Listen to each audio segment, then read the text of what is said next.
What's up guys, welcome to your 15th 3D Studio Max tutorial, and in this tutorial we're going to be going over materials. Now all we know how to do right here is make an object that's plain like that and change its color using this. Well, this doesn't give us a whole lot of variety, and sometimes say we want to add pictures to each of these sides, or we want to give it like custom glow or something like that. Well, anytime we want to do something like that, we need to use materials. So let's go ahead and I'm going to show you guys what materials are.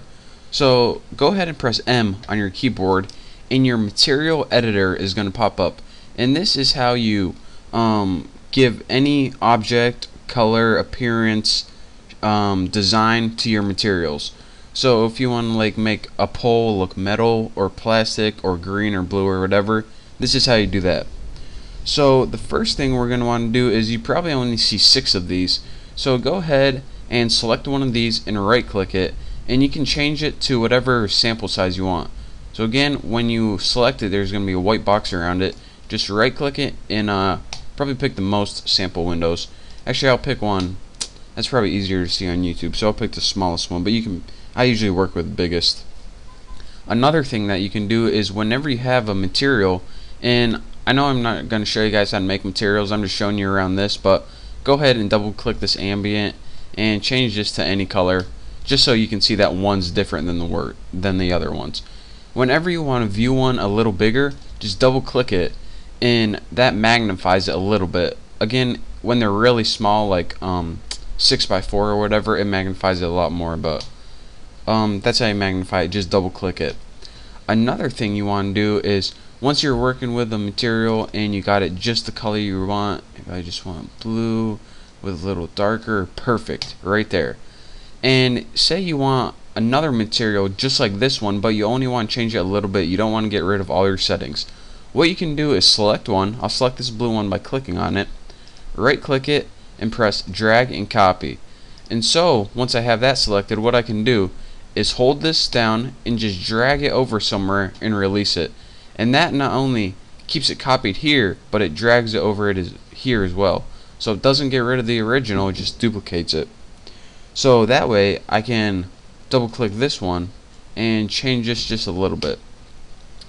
So now I guess what I'm going to tell you next is how to rename a material.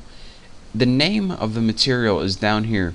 By default it comes with standard 1, standard 3, standard 7, 9, 8, a bunch of boring standard names. So anytime you want to rename one, all you have to do is select the one, and since this is blue, I'm going to name it like Blue Passion. Bam, look at that. How awesome is that? And that's pretty much the basics of renaming. That's all you have to do. And there'll be a drop down list if you name a bunch, but anyways, moving on. I'm not going to concentrate a lot on how to name it because, I mean, why would I? Gotta talk about some other cool stuff. Now, aside from the materials that you can make, 3ds Max also has some built-in materials. And in order to get to these, what you need to do is highlight one that you haven't created yet, like this one, standard 3, and click this button right here. This is get materials, and these are to get the built-in materials. So go ahead and click that, and here you can see the built-in materials. And let me pick a pretty apparent one. Noise. What this does is just add a bunch of random gray, black, and white noise. So this is your new material. This is actually a map, and the blue ones are material, but we'll be talking about that later.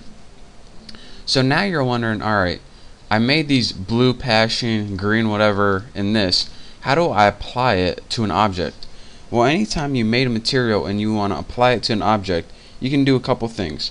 The first thing that you can do is click this button with the material selected, assign material to selection. When I click this, look at my object. It turns to that material I created. Another thing that you can do is, I'll do the green one this time. You can just highlight this material and drag it on top and drop it, and then that object will change to that material. So again, third button from the bottom, which is this one, assign material to selection, or drag and drop. Now aside from all this, what you probably want to know is, and I'm probably not going to be going over this, is the material options right here. Go ahead and click this button, the little globe with a checkbox next to it, and these brings you up to a whole bunch of different options. And I'm going to not be going through these because they say what they mean right here, and they're all pretty obvious, but if we're ever going to work with them, then now you'll know where to find them. This button right here, the options. So aside from this, I guess when you're working in this material editor, you probably want to know, like, if you mess up a material or you want to get rid of it, how can you delete it? Well, if you say we have no need for this green one anymore, so what we would do is select this green one and then go ahead and press reset map material to default settings. And what this will do is, when you say, and this only pops up because I'm trying to delete this material and it's already in use, it's already applied to this cube right here. So what am I going to want to do? I want to affect in both the scene and in the editor slot. So click OK, and now they both change back. So that's how you reset a material. And if you want to reset all your materials, if you know you're going to be working from scratch, just go ahead and click Utilities, Reset Material Editor Slots, and look at that, they all reset back to basics. So those are your basics of how to work with materials. In the next couple tutorials, we're going to be learning how to make some pretty sweet materials, but for now I just wanted to show you around the material panel so when I'm working you don't get lost. So don't forget to check out the next couple tutorials. Thank you guys for watching, and I'll see you next time.